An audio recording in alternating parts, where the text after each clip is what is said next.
Meus irmãos, abra comigo a sua Bíblia no Evangelho segundo escreveu São Mateus, capítulo de número 1. Mateus, capítulo de número 1. Nós vamos ler do versículo de número 1 até o versículo de número 5 e depois nós vamos ler o 16.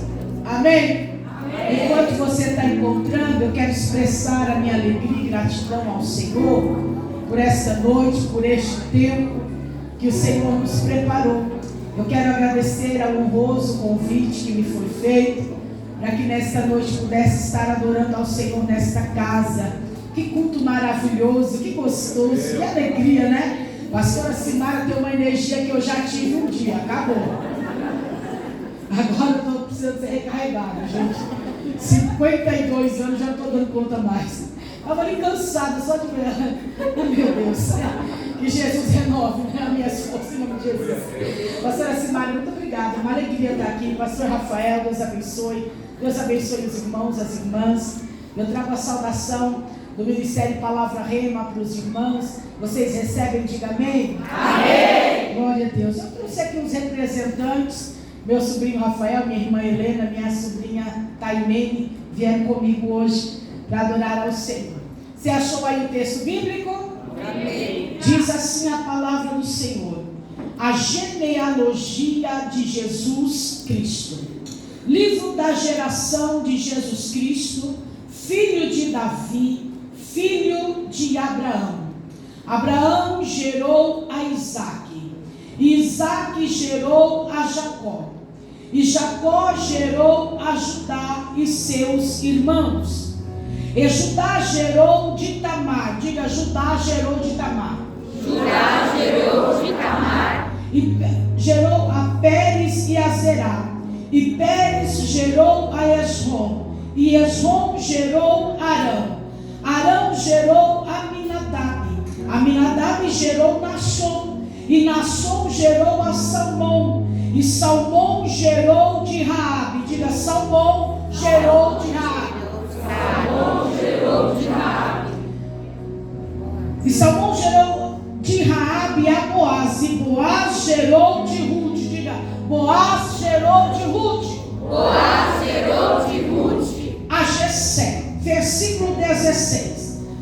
Jacó gerou a José, marido de Maria, do qual nasceu Jesus, que se chama o Cristo. Diga, de Maria nasceu Jesus. De Maria nasceu Jesus. Amém. Pode se assentar.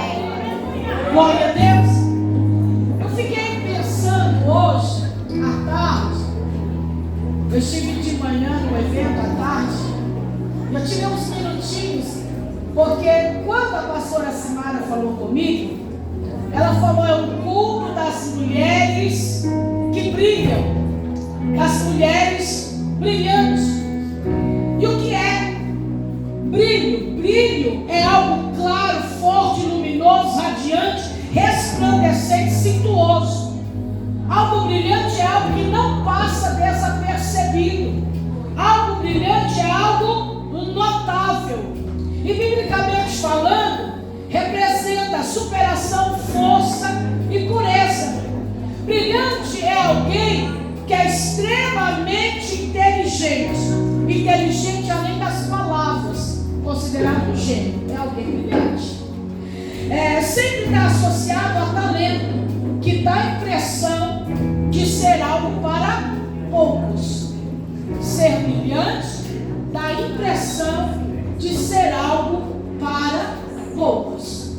Vocês estão aqui comigo? Glória a Deus. Esse capítulo que nós lemos, quem está escrevendo é Mateus. É o evangelista Mateus. Mateus está escrevendo ao povo da sua nação, aos judeus. E Mateus, ele vai colocar aqui para nós a árvore genealógica de Jesus. E ele segue o modelo judaico. Para começar e falar da genealogia do pai, Ainda que José é pai por adoção, o nome de José vem antes de Maria. Para quê? Para mostrar a linhagem de Cristo e para dar continuidade à linhagem real davídica e do fundador Abraão. Só que o que me chama a atenção, se você for contar aqui, nós vamos encontrar 3 grupos de 14 gerações. De Abraão até Davi, de Davi até o cativeiro e assim sucessivamente. Nós vamos encontrar 3 grupos de 14 gerações, somando, vai dar 42 gerações. Se nós contarmos 42 gerações, vai dar 42 mulheres nas entrelinhas, sim ou não? Só que se contarmos de Jacó que gerou, de Lia, de Raquel, de Bila e de Zilpa, nós vamos encontrar nas entrelinhas do capítulo de número 1, 46 mulheres. Diga 46 mulheres. 46 mulheres. 46 mulheres que participaram da genealogia de Jesus.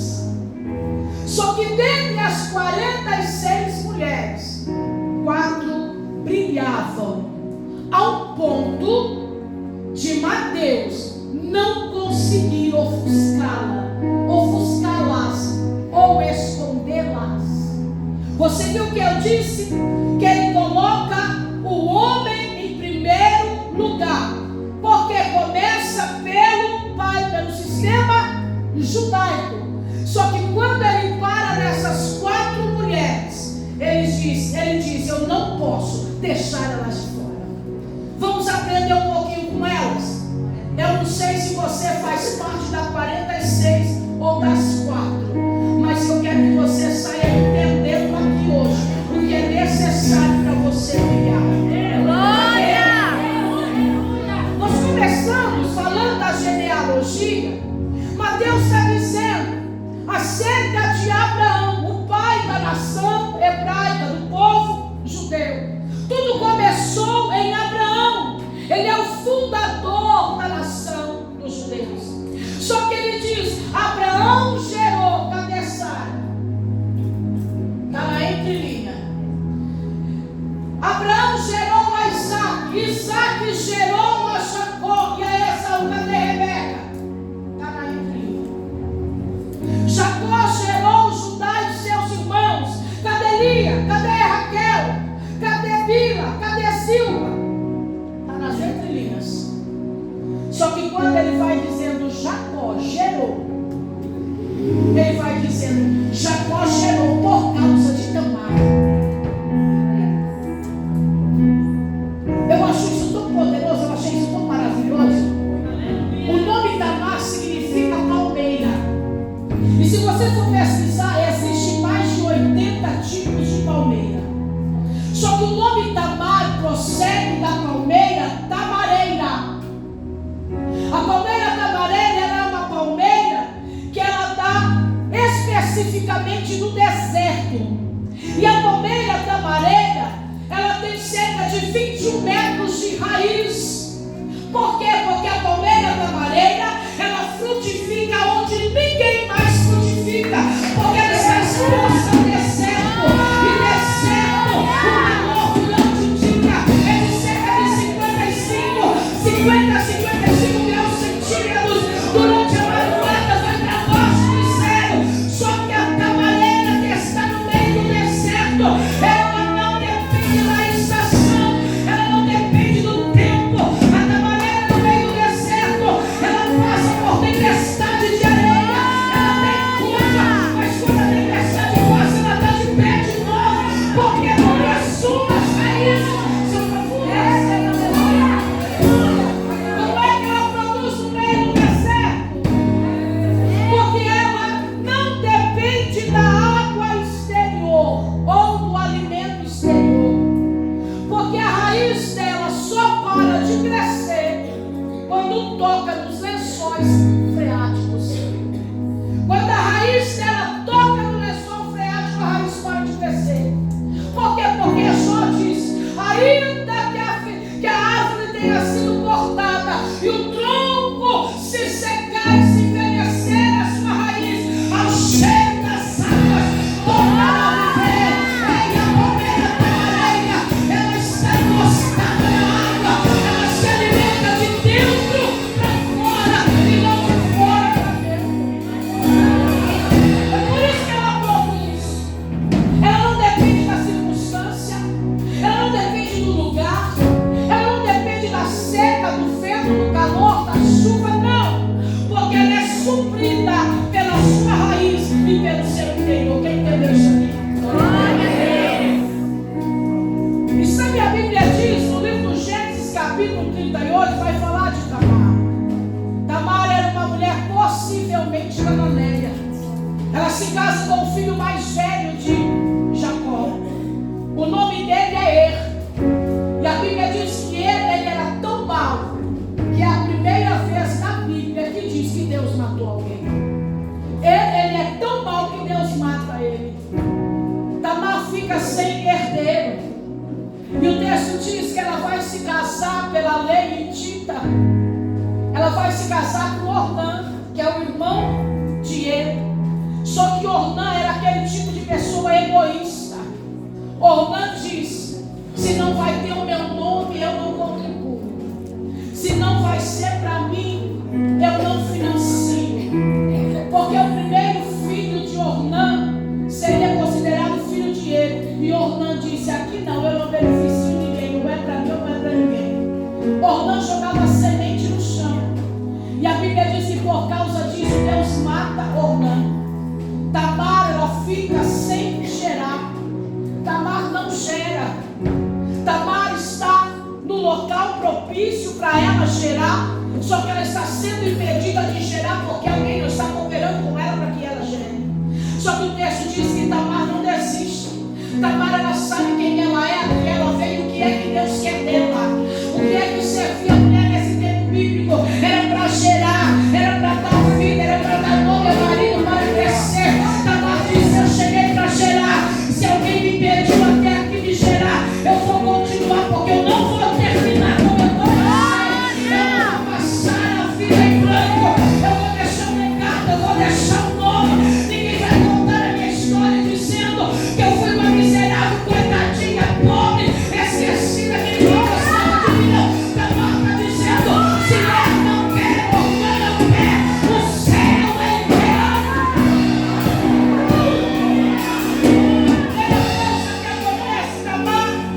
Ela não desiste, ela não recua, ela persevera.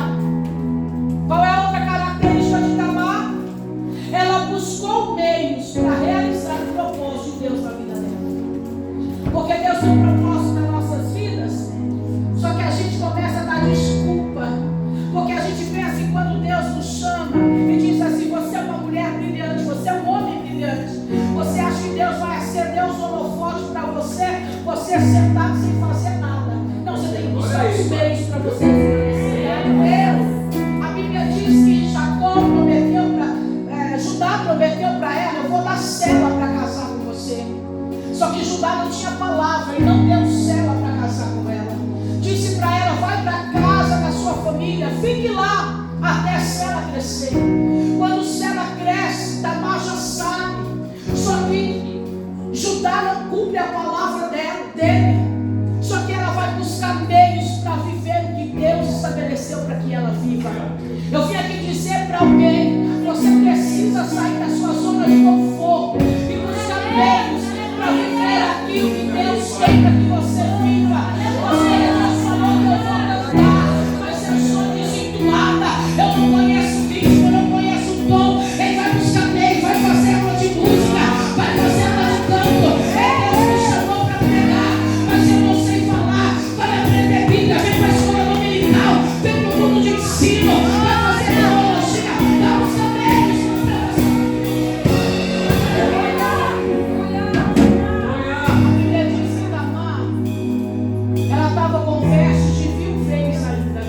Glória a Deus. De repente alguém vai dizendo: Tamar, o seu sogro Judá, ele vai vir tosquiar as ovelhas. A Bíblia diz que Tamar tirou as vestes de viuvez e ela se vestiu com as suas vestes normais. Há quem diga que Tamar se vestiu de prostituta. Se você ler a sua Bíblia no capítulo 38, diz que ela tirou as vestes de viuvez. Quem a teve como prostituta foi Judá. Sabe o que eu quero dizer para você? A opinião dos outros não é aquilo que você é. Ela tirou as vestes de viuvez e Judá disse: é uma prostituta. É a opinião dele, não a dela e nem a de Deus. Porque dentro de nós tem 3 de nós. Eu sou o que eu penso que eu sou. Eu sou o que as pessoas pensam que eu sou. E eu sou o que o céu pensa que eu sou. Só que qual é a opinião que vale? A de Deus. É a de Deus que vale. Tamar, você conhece a história? A pastora Simária disse que até só mais ou menos 11h30, tá, gente? E não sai ninguém, eu vou estar com o sapato. Tamar, ela vai se deitar com o seu sogro. Pastora, a lei mosaica diz que não podia. Espera, a lei mosaica vai demorar 500 anos para chegar ainda. Eles estão com a lei dita, e a lei dita dizia: se nenhum dos filhos gerar, o sogro pode gerar um filho para dar nome ao seu filho. Tamar, ela não está errada, ela está dentro da lei. A Bíblia diz que ela se deita com Judá e ela vai gestar, e ela vai ter gêmeos, Zera e Pérez. Ela vai ter 2 filhos. Zera quer dizer o que clareia, o que brilha, e Zera quer dizer o que abre, o que rompe. Tamar vai gerar, Judá vai gerar, porque a promessa era sobre ele. Gênesis 49, versículo 8, quando Jacó coloca a mão sobre a cabeça de Judá, ele diz: o legislador vai nascer de você, e o cetro não sairá da sua mão. A promessa era de Judá. Ele falhou, ou não falhou, Zé não falhou, mas Tamar não falhou. É por isso que Mateus está dizendo: Judá gerou de Tamar. Porque Tamar perseverou, não desistiu, buscou meios para viver a promessa. E ela superou e viveu bem com desprezo. Ela viveu bem com o engano. E ela viveu bem com o luto, com a perda. Porque tem pessoas que qualquer coisa que acontece na vida dele, ele não canta mais, ele não prega mais, não vem para a igreja mais. Tamar, ela passou por 2 lutos, porque Deus matou 2 maridos dela. Ela viveu com o engano de Judá, de Jacó. Ela virou, de Judá, perdão. Jacó e Judá não vivem muito hoje. Porque a amizade que é tudo da mulher, né? Mas você está com a Bíblia aí, você vai entender, né? Ela viveu com tudo isso e ela superou. Tamar, ela era resiliente. Então, por isso que ela recebeu o direito de ser uma das 4 mulheres brilhantes dentre as 46 que está inserida neste. Aleluia! 46 tiveram um papel importantíssimo, mas só 4 brilharam. Amém? Amém. Agora o texto diz, Mateus continua dizendo que Tamar gerou a Pérez e Pérez gerou a Ezrom, e Ezrom gerou Arão, e Arão gerou Aminadab, e Aminadab gerou Nasson, e Nasson gerou a Salmão, e Salmão gerou de Raabe. Você ouviu que era Tamar possivelmente uma mulher cananeia. Tamar, além de ser uma mulher cananeia, ela era prostituta. Os cananeus foi dado uma ordem por Deus para matar todos. Não era para sobreviver. Só que a Bíblia diz que quando Raabe, ela ouve falar de Deus. Romanos capítulo 10, 17 diz: a fé vem pelo ouvir, e ouvir a palavra de Deus. Raabe era prostituta, era cananeia. Ela estava sobre uma sentença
estão indo espiar a terra. Eu sei que você sabe sobre o cordão vermelho. Eu sei que você sabe de tudo isso. Ela era uma prostituta, só que os homens disseram para ela, porque ela disse assim: eu quero que me faça um juramento, que me deixa viva. Eu quero meu pai, a minha mãe, a minha irmã, meu irmão, e tudo que eles têm. Aí os homens dizem: então você tem que trazer para dentro da tua casa.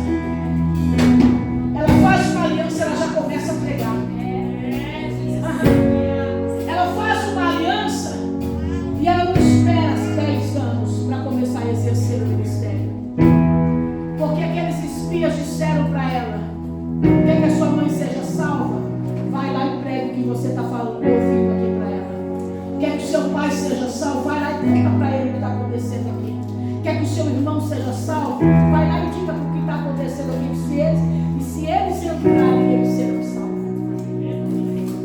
Então Raabe entendeu e ela mudou a sua vida. Ela estava disposta a deixar Deus moldar e mudar a sua vida por completo. É por isso que quando Mateus está escrevendo, ele está escrevendo para os judeus que ouviram dizer: todo cananeu tem que morrer. Só que Salmão gerou de uma cananeia, e uma cananeia prostituta, porque Deus não vê como o homem vê. Aleluia! Deus, ele não faz acepção de pessoas. Deus não faz acepção de pessoas. De pessoas improváveis que vão brilhar porque entenderam o mistério da palavra de Deus na sua vida. Eu estou falando de pessoas, de mulheres que estavam fadadas ao fracasso. Eu estou falando de mulheres que estavam fadadas à morte, ao esquecimento. Mas Deus olhou lá do alto do céu e disse: ela vai brilhar, ela vai brilhar, ela vai brilhar. Por que ela vai brilhar? Por que essas mulheres brilham? Porque Jesus disse assim: eu sou a luz do mundo. Aí o Senhor disse: para brilhar tem que ter Jesus. E elas só brilharam porque elas faziam parte da genealogia de Jesus. Glória! O que nos faz brilhar é Jesus. Porque Ele é a luz do mundo. Você viu o versículo que a pastora colocou, dizendo que nós também somos luz. Por quê? Porque pertencemos a Cristo. E a luz dele brilha no nosso espírito. E nós brilhamos por causa dele. Mateus vai continuar e ele vai pegar uma outra mulher. Quem é essa mulher? Ruth. Ruth era o que? Moabita. Quem eram os moabitas? Os moabitas descendiam de Ló, de um ato incestuoso com uma de suas filhas. Da sua filha mais velha vai gerar os moabitas. Ruth era moabita. E sabe o que a Bíblia diz? Que os moabitas, Deus ficou tão irado com eles, que Deus disse: o moabita só pode entrar na congregação do Senhor a partir da 10ª geração. Antes da 10ª geração não pode entrar na presença do Senhor. Ruth, ela veio de Moabe. E a Bíblia diz que ela vai gerar de Boaz. O pai, ela vai gerar Obed, que é pai de Jessé, e Jessé é pai de Davi. Olha que papel importante que Ruth assumiu. E por que ela assumiu? Olha o que nós aprendemos com Ruth. A primeira coisa que nós aprendemos com Ruth: ela priorizou a Deus. Ela morava na sua nação, no meio da sua parentela. Ela estava bem instalada, porque a terra de Moab era uma terra bem regada, uma terra próspera, e toda a sua família morava lá. Só que ela disse para Noemi: o teu Deus é o meu Deus, e o teu povo é o meu povo. Ela priorizou Deus e ela deixou tudo para trás. Ela deixou a sua família, a sua parentela, ela deixou a sua nação, e ela veio servir ao Deus de Israel. Ela trocou pelo Deus de Israel. Qual é a outra característica de Ruth? Ruth era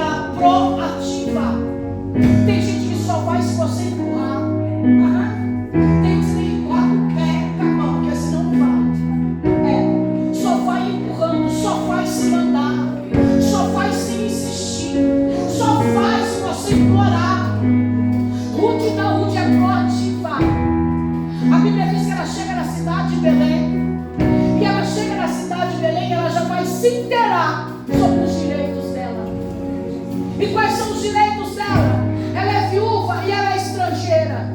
Ela vai entrar dentro do contexto da lei para saber o que eu posso fazer aqui. Não, a lei diz que o estrangeiro, ele pode colher espigas e caíram dos segadores. Ela diz: eu vou aproveitar essa oportunidade. Como que a viúva é tratada aqui?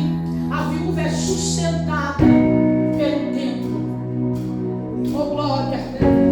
Ruth, além de ser proativa, Ruth, ela é alguém que vai usar toda a oportunidade que ela tem para chegar perto do objetivo que ela deseja. Olha! Deixa eu te dizer uma coisa. É hora de você acordar, é hora de você ter proatividade, é hora de você começar a trabalhar e não ficar dependente de quem trabalha. É hora de você mostrar a sua cara, é hora de você colocar a mão no arado. O que está dizendo: se eu tenho benefício, eu vou usar. Se a lei me favorece, eu vou usar. O que está dizendo: eu não sou coitadinha, eu não vim para cá para obedecer, eu vim para cá para ser a diferença. Sabe o que o está dizendo? Eu deixo as coisas que para trás ficam e eu prossumo o alvo. Sabe o que Ruth faz? Ela deixa o passado para trás, ela fica lembrando o passado. Ela diz: Deus tem coisa nova. Não importa quem eu era, não importa quem eu fui, não importa o que eu fazia. Eu estou na terra de Israel. Eu tenho benefício, eu tenho benefício.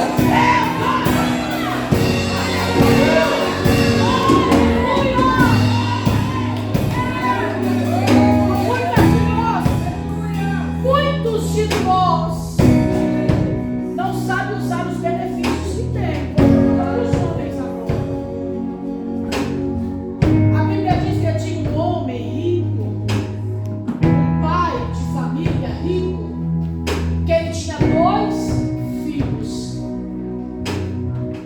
E o texto diz que um dos filhos olhou e disse: nossa, meu pai tem tanta coisa que ele não vai conseguir usar tudo enquanto ele viver.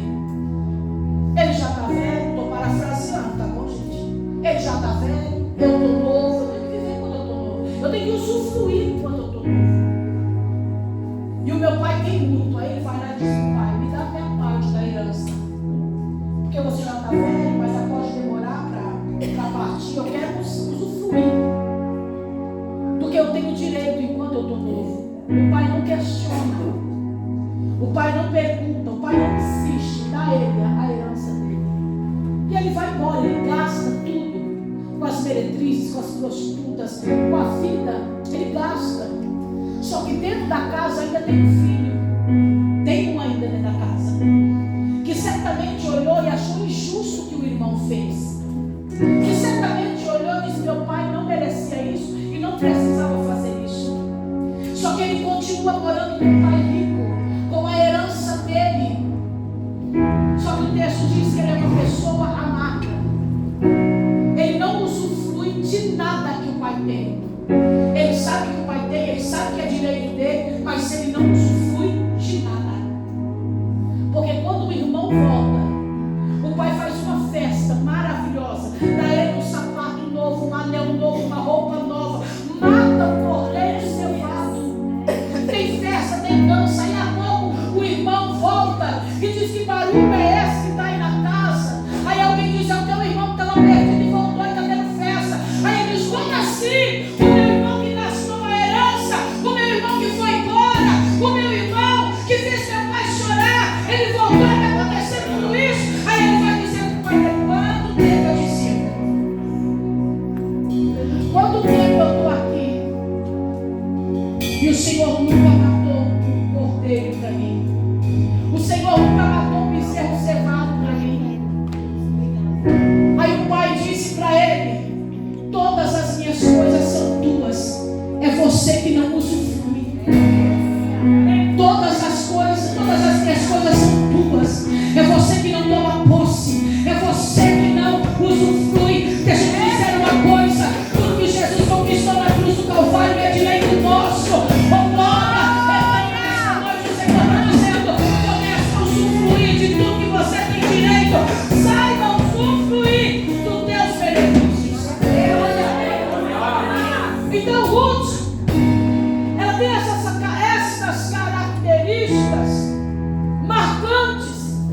que faz com que Mateus diz, ela é moabita, mas ela é uma mulher brilhante. Aleluia, aleluia. Talvez você pode olhar para mim e dizer, mas é uma baixinha gordinha, né? Mas eu sou uma mulher brilhante. Aleluia. Mas é uma mulher tão pobre, mas eu sou uma mulher brilhante. Mas é uma mulher viúva, mas eu sou uma mulher brilhante. Porque todos os poréns ficaram para trás. Porque eu vou viver e estou vivendo o que o Senhor determinou para que eu vivesse. Aleluia. Bendito o nome do Senhor. A última mulher que nós vamos falar, que eu creio que você vai concordar comigo, e se não concordar também não tem problema nenhum, vamos continuar sendo amigas ou amigos, é Maria. A Bíblia diz que Maria, eu gosto demais de pregar sobre Maria, gosto muito. Eu gosto muito de pregar a mulheres, sobre mulheres. Conheço algumas mulheres da Bíblia, começando lá de Eva até chegar lá nos finalmente de Paulo, as mulheres que Paulo falou, enfim, eu gosto muito. Mas eu amo Maria, porque por mais que Débora foi juíza e participou de uma guerra, por mais que Esther foi rainha e venceu uma guerra e colocou em fato um decreto do rei, por mais que Ruth é considerada amiga, saiu de Moabe e faz parte da genealogia de Cristo, por mais que Raabe era prostituta e vira antecessora de Cristo, ou Tamar que passou por Cristo, ninguém supera Maria na minha vida. Maria foi a mulher mais privilegiada de toda a história da humanidade. Maria foi a mulher mais brilhante de toda a história da humanidade. Pastora, você veio me ensinar a adorar Maria? Está repreendido. Eu não estou te ensinando a adorar Maria. Não estou colocando Maria no pedestal. Estou dizendo o que Maria fez, o que ela é e como Deus a viu e o que é que Ele viu nela. Vou dar uma coisa para vocês. Eu tenho 2 filhas e tenho um filho.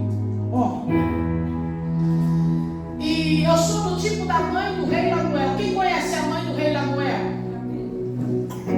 Ninguém conhece a mãe do rei Lemuel, gente? A mãe do rei Lemuel, até falei que me estranha agora, é a mulher que escreve Provérbios 31. Você viu lá a mulher que ela quer para casar com o filho dela? A mulher virtuosa, né? Você viu as exigências dela? Você já leu o Provérbio 31? Já? Então é a mãe do rei Lemuel. Então eu tenho um filho. E agora eu tenho até uma nora. Agora eu tenho até uma nora. Ter um genro é mais fácil. Ter uma nora é mais difícil. Né? Agora tem uma nora. Mas nós que somos mães, independente se é para filho ou para filha, a gente é tipo tamanho do rei Lemuel, né? A gente quer o melhor, certo? E o nosso filho já está gerado, já está adulto, já tem entendimento, já estudou, já aprendeu.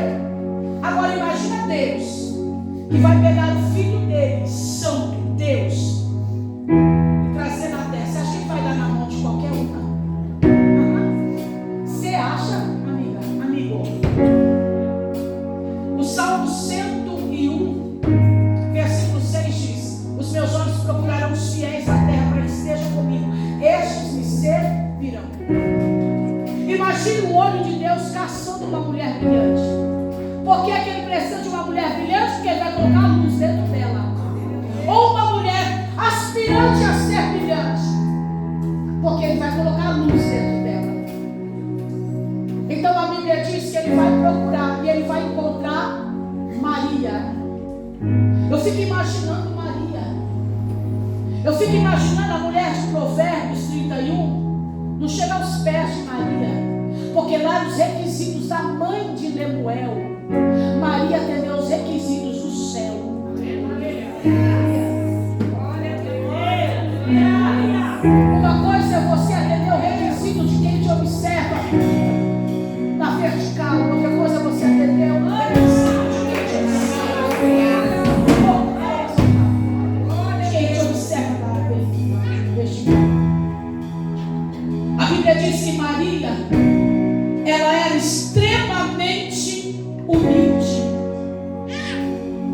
Porque a humildade ela vai na frente da honra. Maria era alguém temente, era alguém que tinha fé em Deus. Eu acho maravilhoso, porque se você estudar um pouquinho acerca da cultura judaica, você vai encontrar dentro da tradição judaica que uma menina, ela era prometida, dada em casamento, quando ela tinha o primeiro ciclo menstrual. Ela já era prometida em casamento. Uma menina, no primeiro ciclo menstrual, é claro que hoje em dia a gente tem meninas que menstruam com 10 anos, mas vamos colocar 12, 13 anos. Essa era a idade. E ainda é que as moças judias se casam. Minha filha trabalhava para uma judia que tem 23 anos e está no 5º filho. Maria é uma menina. Maria é uma adolescente. E dentro da cultura judaica, uma mulher jamais poderia falar com um homem na rua ou em qualquer lugar que fosse sem estar acompanhada de mais alguém.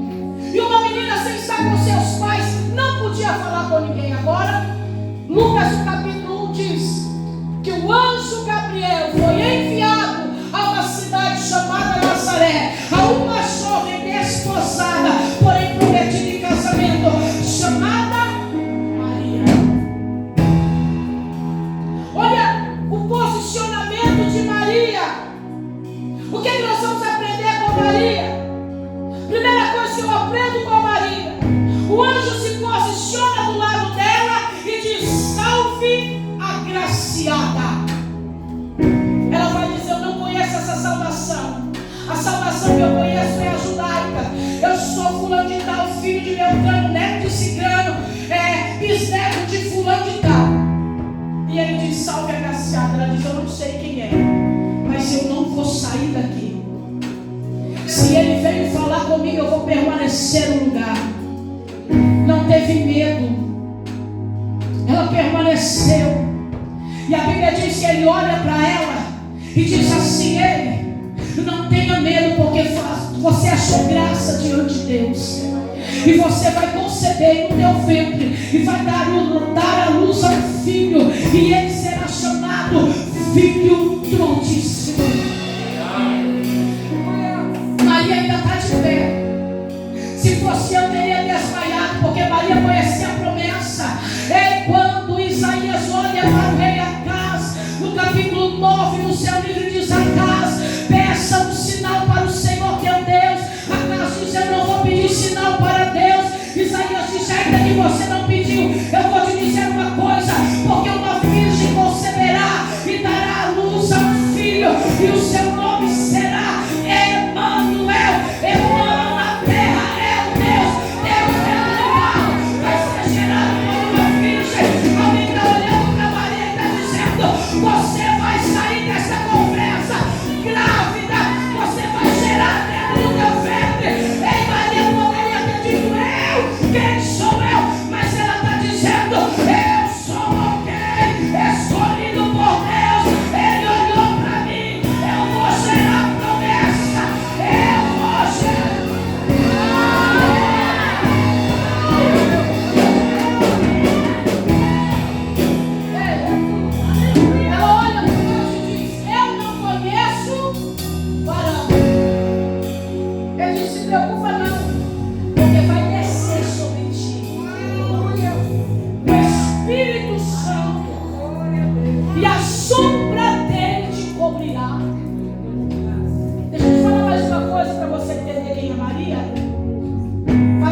Messias. Só que dentro da cultura judaica, como ela estava prometida em casamento, já tinha um contrato de casamento assinado, se ela aparecesse grávida, ela poderia ser levada para a rua e ser apedrejada, a sua família ser envergonhada, José, o seu noivo, poderia abandoná-la. Só que ela está diante do anjo que está dizendo para ela: você vai brilhar. Ela diz: eu estou disposta a pagar o preço.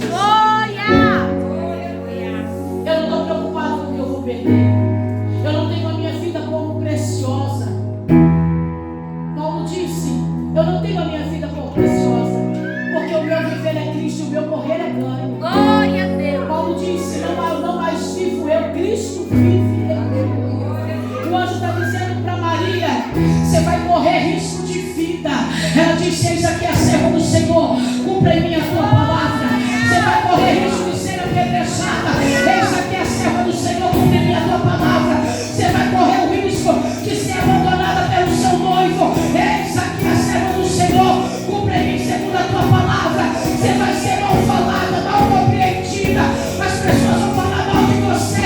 Ela está dizendo: eis aqui a serva do Senhor, cumpra em mim segundo a tua palavra. Você está preocupado com o quê? Você está preocupado com o quê? Deus te escolheu para brilhar. Ele quer colocar a luz no mundo dentro da tua alma. Você vai sair daqui nesta noite com as tuas entranhas cheirando algo da parte do Senhor, porque o Senhor diz: você nasceu para brilhar. Você nasceu para brilhar.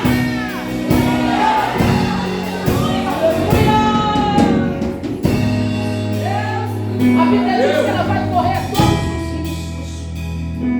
Ela vai correr todos os riscos. Por quê? Porque ela tem fé e ela é exemplo de humildade. Ela vai aceitar o desafio. Ela não está preocupada com o que pensam, com o que falam, com o que ela vai perder, como vão olhar para ela, quem vai estar do lado dela, quem vai caminhar com ela, quem vai deixar. Não. Eu quero viver isso no céu. Maria era improvável, como Tamar, como Raab, como Ruth. Maria era improvável. Só que Deus escolheu os improváveis para brilhar. O Senhor escolheu os improváveis para brilhar. Eu acho tão maravilhoso que a Bíblia diz: Maria, ela foi uma mulher tão brilhante, tão extraordinária, que ela vai gerar, ela vai carregar por 9 meses, cerca de 40 semanas, o Deus encarnado dentro dela. Ela vai amamentar o Deus encarnado. Ela vai educar o Deus encarnado chamado Cristo. A Bíblia diz que Maria é uma mulher tão brilhante. Quem aqui é mãe vai entender isso? Eu não sei você. Esses dias eu acordei, minha filha estava com febre, ela já tem 21 anos de idade. Quase que eu morro vendo minha filha com febre. Né? Você quer engolir de novo, botar dentro do seu veio de novo para você proteger.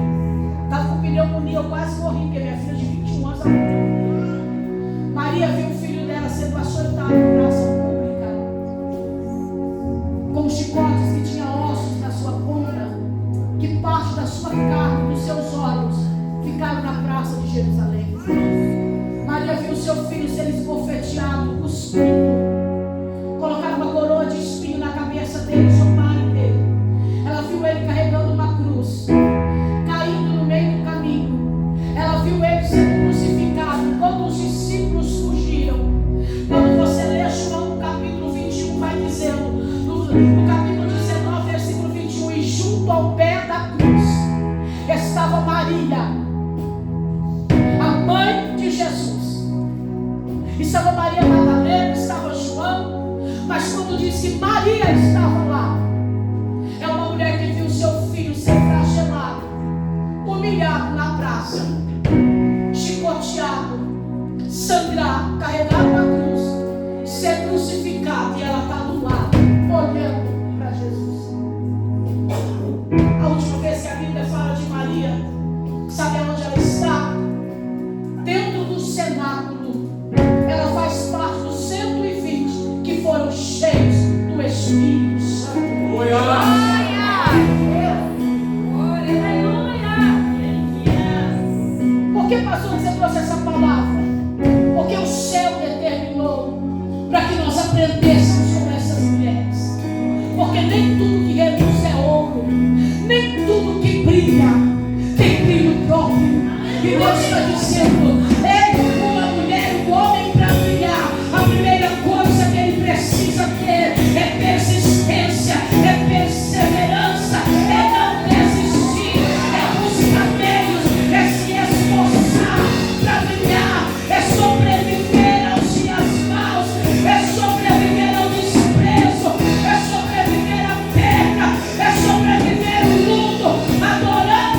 crer na palavra de Deus e tomar posse dela para a minha vida. Eu preciso crer na palavra, fazer aliança inquebrável. Preciso fazer aliança. O que é que eu preciso fazer? Está disposta a ser mudada. Você já viu aquela história? Eu nasci assim, vou morrer assim? É a síndrome de Gabriela, né? Uma síndrome de Gabriela. Não, eu nasci assim, vou morrer assim. Não, querida. Não, querido. Nós somos moldáveis, nós somos moldáveis. Você tem que estar disposto a ser moldado e a se deixar moldar pelas mãos do Senhor. Glória! Você precisa se entregar totalmente, sem reserva, se entregar totalmente ao Senhor. Outra coisa, sair da zona de conforto e priorizar a Deus. Você não vai brilhar se você não priorizar a Deus, porque Ele é a luz do mundo. Assim resplandeça a vossa luz diante dos homens. Você só vai brilhar se você priorizar Deus. Mas buscar primeiro o reino dos céus e a sua justiça, e as demais coisas do serão acrescentadas. Outra coisa que você precisa é aproveitar as oportunidades. Quando tiver oportunidade, faça. Salomão diz assim: tudo que te vier à mão para fazer, faça segundo as suas forças. Porque para sepultura, onde você vai, não tem indústria, não tem trabalho, não tem atividade. Então você tem que aproveitar todas as oportunidades. Esse dia de hoje não voltará nunca mais. E quem perdeu essa oportunidade não a terá. Terá outra, essa não. Então você é bem-aventurado porque não perdeu essa oportunidade. Não perder a oportunidade. Outra coisa, ter fé e ser humilde, porque na frente da honra vai a humildade, e cumprir o seu chamado, custe o que custar. Amém? Quantos ainda vão brigar depois disso? Meu Deus, tem um povo que faz parte das 42. Tem um povo que faz parte das 42. Quem faz parte das 4 que vai ligar?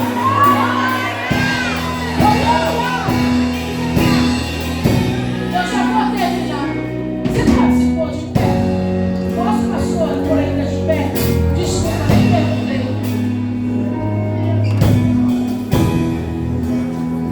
Eu quero falar algo aqui para você.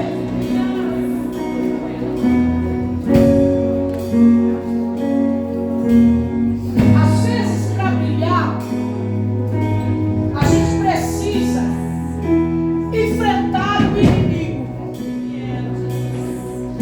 E a gente precisa buscar arma e usar a arma que Deus nos deu.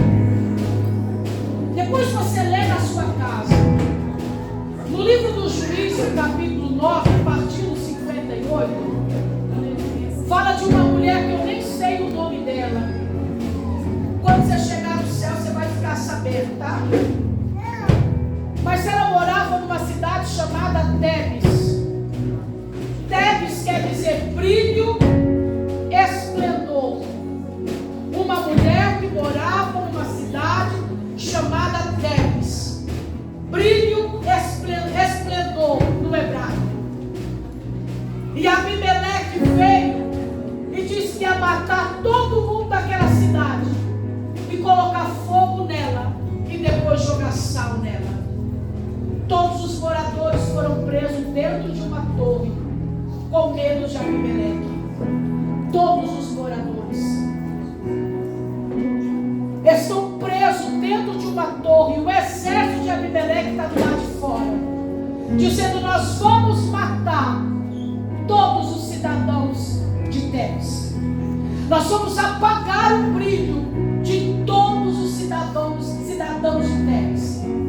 Ninguém mais vai resplandecer na cidade de Tebes. Só que essa mulher, ela vai procurar uma pedra e ela vai achar um pedaço de pedra de mó. E Abimeleque está lá com um exército. Ela sobe no telhado da torre e ela tem uma oportunidade. Quantas? Uma. Ela tem um pedaço de pedra, não é uma pedra inteira, é um pedaço. Ela só tem uma chance, só uma, de brilhar. Não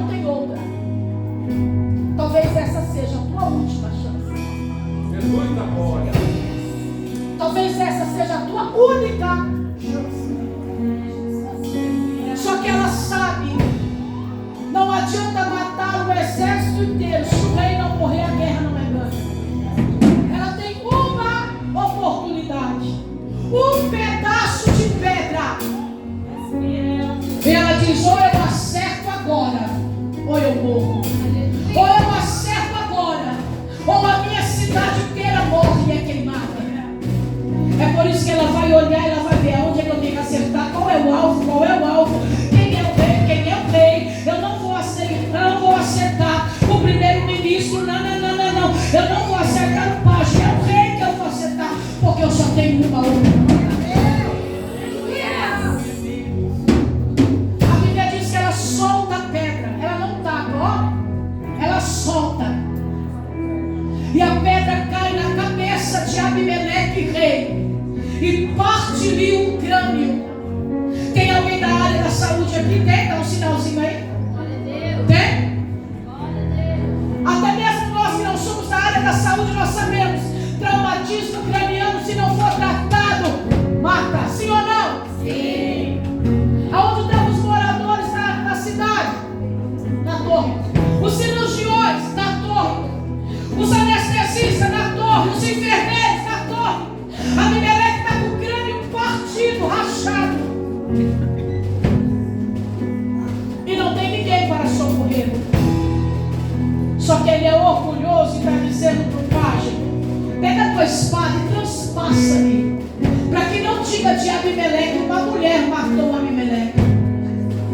Abimeleque sabe de nada. Não. Eu imagino Deus olhando e falando: sabe de nada você. Vai passar quase 4.000 anos, vai ter uma baixinha de 1,5 metro dizendo: uma mulher brilhante matou Abimeleque. Glória! Porque se ele não é transpassado com a espada, era questão de horas, mas ele morreria porque ele estava com a cabeça rachada.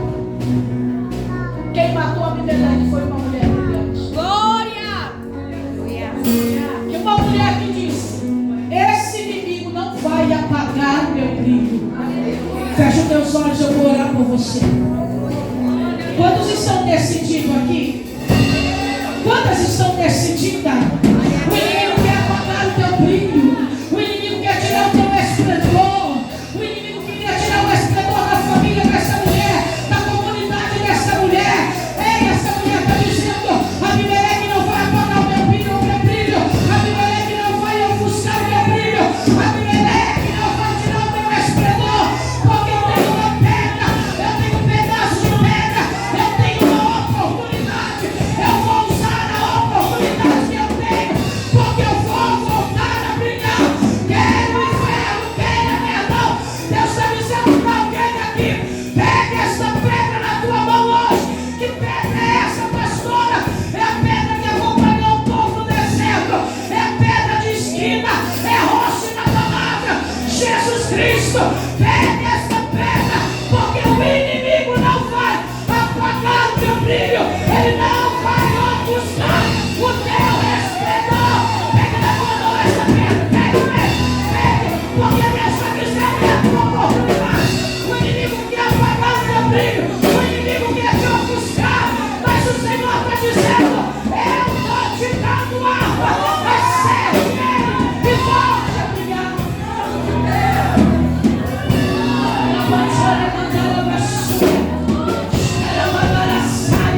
O inimigo não vai tirar o teu brilho. O inimigo não vai te apagar, porque você entendeu essa palavra nesse dia de hoje. E o Senhor está dizendo: verso 23 e versículo, porque você foi escolhida para brilhar, para deixar uma história. Você não é para estar nas entrelinhas, você é para estar na evidência. Deus está dizendo: eu quero gritar o teu nome nos 4 cantos da terra. Eu quero gritar o teu nome. Curva a tua cabeça, eu quero orar por você. Eu quero orar por você. Eu não sei como está o teu brilho, mas o Senhor está dizendo que na tua mão tem uma pedra. Na tua mão tem uma pedra. Você vai vencer esse gigante. Você vai derrubar esse gigante. Você vai vencer essa guerra, porque o Senhor está dizendo: o teu brilho ninguém apaga.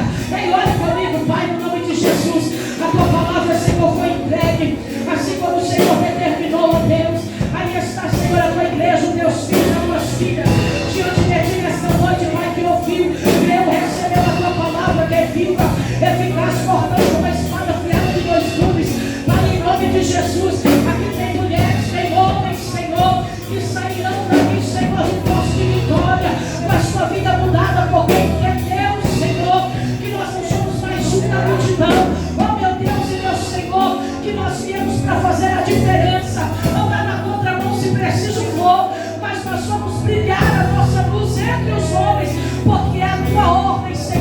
nas nossas vidas. E eu quero declarar nesta noite que